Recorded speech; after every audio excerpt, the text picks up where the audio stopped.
Once again, welcome back students to your channel My New School. This is Amit Sharma.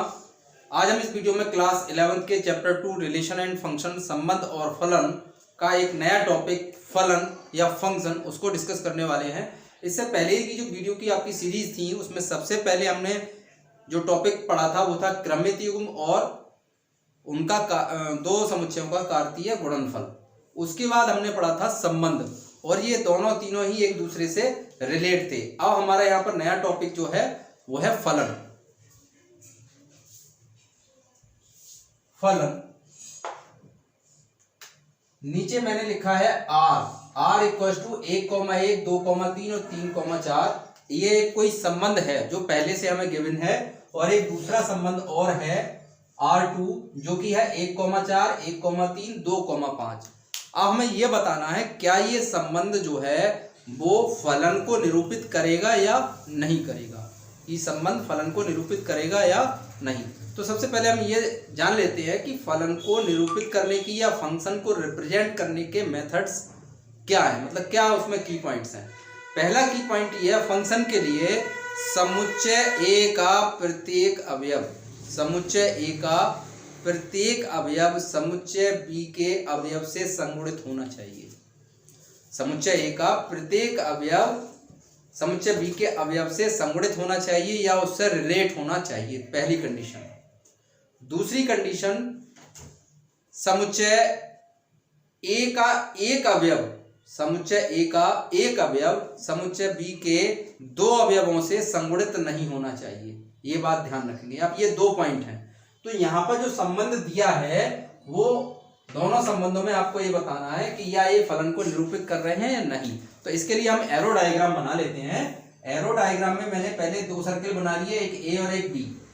ए में मैंने लिख दिया 1, 2,3 जो इसके पहले पहले अवयव हैं और दूसरे वाले सर्किल में मैंने लिख दिए दूसरे अवयव जो कि 1, 3 और 4 हैं. उनको मैंने नोट डाउन कर दिया. लेकिन यहाँ पर एक अवयव मैंने 5 और लिखा है, अपनी तरफ से लिखा है और इसका नाम दिया है फलन का मैंने f. लेकिन अभी ये क्लियर नहीं है कि ये फलन होगा या नहीं होगा. तो सबसे पहला हमारा कंडीशन क्या थी कि समुच्चय ए का प्रत्येक अवयव समुच्चय बी के अवयव से रिलेट होना चाहिए या संगुणित होना चाहिए. तो चेक करते हैं. देखो एक पहला अवयव ये भी संगुणित है, दूसरा अवयव ये भी संगुणित है, तीसरा अवयव ये भी संगुणित है. हमें बी में जाना ही नहीं, हमें तो ए में देखना है. तो ए में हमने देख लिया ऐसा कोई अवयव नहीं है जो संगुणित ना हो. फर्स्ट कंडीशन हमारी सेटिस्फाई हो गई. अब हम सेकंड कंडीशन पे मूव करते हैं. सेकंड कंडीशन में उसने ये कहा था ऐसा नहीं होना चाहिए एक रखने पर आपको एक भी मिल जाए और एक रखने पर 3 भी मिल जाए. मतलब एक से भी रिलेट हो या एक 3 से भी रिलेट हो या एक वैल्यू की दो इमेज बन रही हो, ये नहीं होना चाहिए. तो यहाँ पर ऐसा भी नहीं है. तो ये वाला जो संबंध आपको दिया हुआ है R1 वाला वो आपका फलन को निरूपित करता है, ये फंक्शन को निरूपित करता है. इसी तरीके से हम दूसरे वाले संबंध को चेक करते हैं.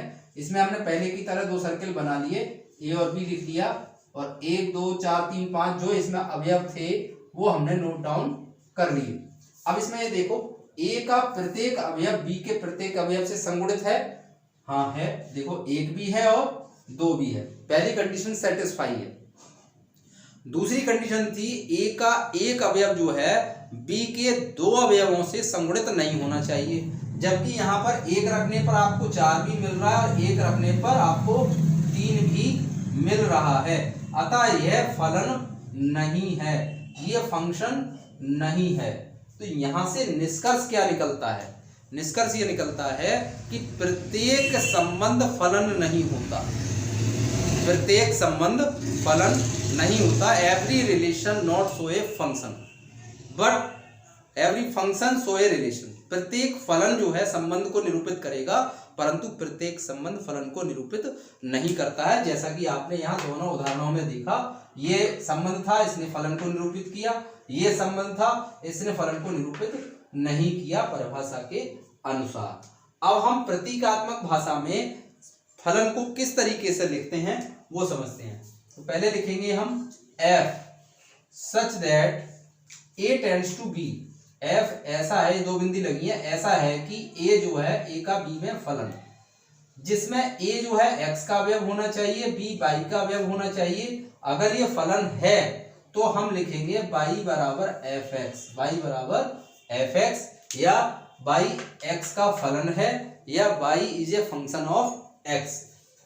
अब इसी पर बेस्ड हमें एक प्रॉब्लम दे रहे हैं, पहले से हमें क्वेश्चन दे रखा है कि एफ एक्स बराबर 3x² प्लस 5x प्लस 1।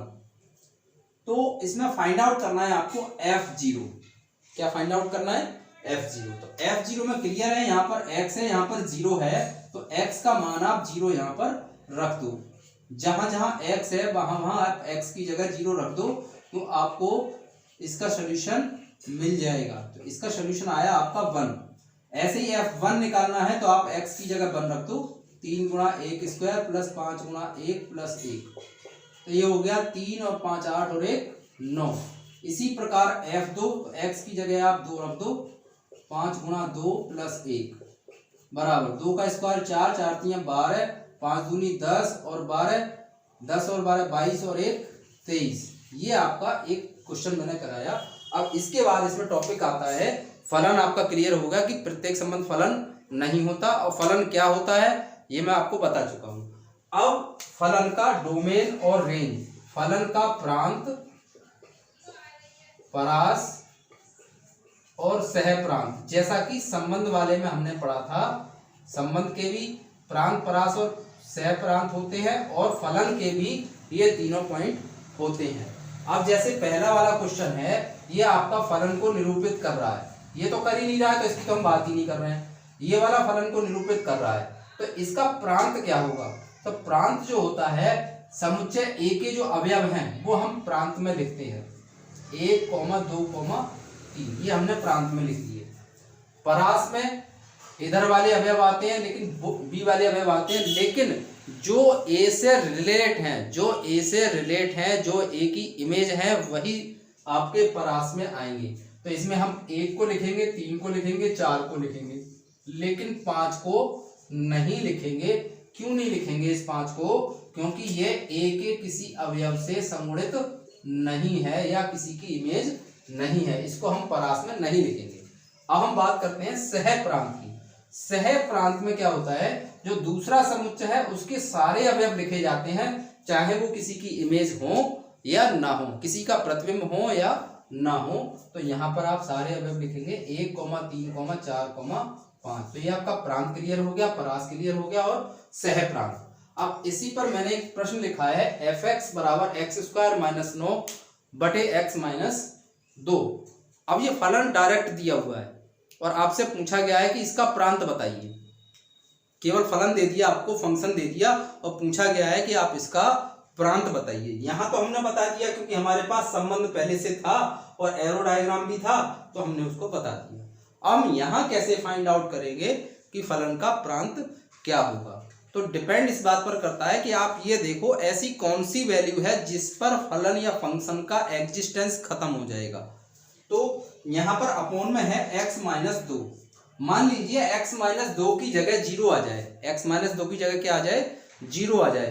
तो जब 0 से आप डिवाइड करोगे तो इस फंक्शन का एग्जिस्टेंस खत्म हो जाएगा। तो इसका मतलब x माइनस 2 का मान हम 0 नहीं रख सकते, क्योंकि नीचे वाला जो टर्म है वो 0 नहीं होना चाहिए, 0 होने पर ये खत्म हो जाएगा। तो 0 हम नहीं, x माइनस 2 जो है 0 नहीं होना चाहिए। तो इसका मतलब ये हुआ कि x का मान 2 नहीं होना चाहिए। x हम 2 नहीं रख सकते, x हम 2 नहीं रख सकते। बाकी हम माइनस अनंत से लेकर के प्लस अनंत तक कोई सा भी मान इसमें रख सकते हैं, वो हमारे सभी प्रांत में काउंट होंगे। लेकिन यहाँ पर हमने देख लिया कि कौन सा मान हम इसमें नहीं रख सकते, केवल 2 नहीं रख सकते। इसलिए हमने यहाँ पर डोमेन या प्रांत लिखा, r लिखा है पहले। r का मतलब है वास्तविक संख्याएं, और उसमें से माइनस कर दिया 2, तो ये हमारा प्रांत हो गया। इस तरीके से हम दिए हुए फलन का प्रांत निकाल सकते हैं। नेक्स्ट क्वेश्चन है, एफ एक्स बराबर x² आपको दे रखा है पहले की तरह। पहले फंक्शन दूसरा था, अब दूसरा है। अब आपको दोनों चीजें बतानी है, प्रांत भी बताना है और परिसर भी बताना है। अब पहले की तरह इसमें ये देखो, क्या ऐसी कोई वैल्यू है जिस पर इसका एग्जिस्टेंस खत्म हो जाए? नो। यहाँ पर कोई भी ऐसी वैल्यू नहीं है जिसको इसमें रखने पर इसका एग्जिस्टेंस खत्म हो जाए, क्योंकि यहाँ पर x के ऊपर स्क्वायर है। आप इसमें -1 भी रख सकते हो, 1 भी रख सकते हो, 2 भी रख सकते हो, 3 भी रख सकते हो एंड सो ऑन। दोनों साइड आप माइनस से लेकर के प्लस तक किसी भी वैल्यू को आप इसमें रख सकते हो, किसी पर भी इसका एग्जिस्टेंस खत्म नहीं होगा। तो डोमेन तो हम सीधा सीधा या प्रभाव क्षेत्र हम लिख सकते हैं -अनंत से +अनंत तक, या रियल नंबर्स। नेक्स्ट आपका आता है परास। अब परास हम कैसे पता लगाएंगे, तो उसको हम थोड़ा ग्राफ से समझने की कोशिश करते हैं। ग्राफ आपने क्लास 10th में पढ़ा था किस तरीके से हम बनाते हैं। पहले हम टेबल बनाते थे इस तरीके से, और उसमें x और y लिखते थे, और उसमें वैल्यूज हम पुट करते थे इस तरीके से, यहाँ पर रखते थे तो हमें पॉइंट्स मिल जाते थे, फिर हम ग्राफ प्लॉट करते थे। तो इसका जो ग्राफ आ रहा है वो इस तरीके से आएगा, कर्व की फॉर्म में आएगा, लाइक दैट, इस तरीके से आपका आएगा अगर आप ग्राफ बनाओगे तो। इसमें इधर x है, इधर x डैश, इधर y, इधर y डैश। x की धनात्मक दूरियां हम इधर लेते हैं, ऋणात्मक इधर, y की धनात्मक ऊपर, y की ऋणात्मक नीचे। अब इस ग्राफ से आप ये देखो, y के लिए फोकस करना है, क्योंकि प्रभाव क्षेत्र जो होता है वो तो x को डिनोट करता है, x के मान को, और परास जो है y के मान को डिनोट करता है। तो यहाँ पर जो ग्राफ है उस ग्राफ में आप ये देखो कि y की वैल्यू कहाँ से कहाँ तक वेरी कर रही है। आपको दिख रहा होगा ग्राफ में कि यहाँ पर y अक्ष आपकी ये वाली है, इसमें ये पॉइंट आपका ओरिजिन है, 0,0 मूल बिंदु है। इससे नीचे की तरफ कोई भी वैल्यू, या ये ग्राफ जो है नीचे की तरफ नहीं जा रहा है, नीचे की तरफ डाउनवर्ड नहीं जा रहा है, कहाँ जा रहा है, अपवर्ड जा रहा है। इधर भी और इधर भी दोनों तरफ हमारा सिमेट्री की फॉर्म में है, तो हमारा कहाँ हो गया, 0 एक नंबर हमें मिल गया। 0 से नीचे की वैल्यू हम इसमें नहीं रख सकते, और y की प्लस वाली वैल्यू 1 2 3 4 5 एंड सो ऑन कहीं तक भी हम रख सकते हैं, क्योंकि ये दोनों तरफ क्या हो रहा है, ये दोनों तरफ एक सिमेट्री की फॉर्म में जा रहा है 0 से ऊपर की साइड। तो हमने यहाँ पर परास इसका लिख दिया 0 से अनंत तक, ये इसका परास हो गया। तो आज आपने जो है फलन, फलन का प्रांत, फलन का परास और फलन का सहप्रांत ये आपने पढ़े। इस पर जो प्रॉब्लम्स थी वो आपने की अभी। और फलन, प्रत्येक संबंध फलन होगा या नहीं होगा, किस तरीके से रिलेट होगा, ये आई होप दैट आपकी समझ में अच्छे से आ गए होंगे। और ये एक्सरसाइज जो थी आपकी वो 2.3 इस पर बेस्ड है, वो टोटल एक्सरसाइज इन्हीं टॉपिक्स पर बेस्ड है। अब इसके बाद हमारा जो नया टॉपिक आने वाला है वो है फलन के प्रकार, कितने प्रकार के फलन होते हैं। तो स्टूडेंट्स वो हम नेक्स्ट वीडियो में डिस्कस करेंगे। Okay students, do your study properly.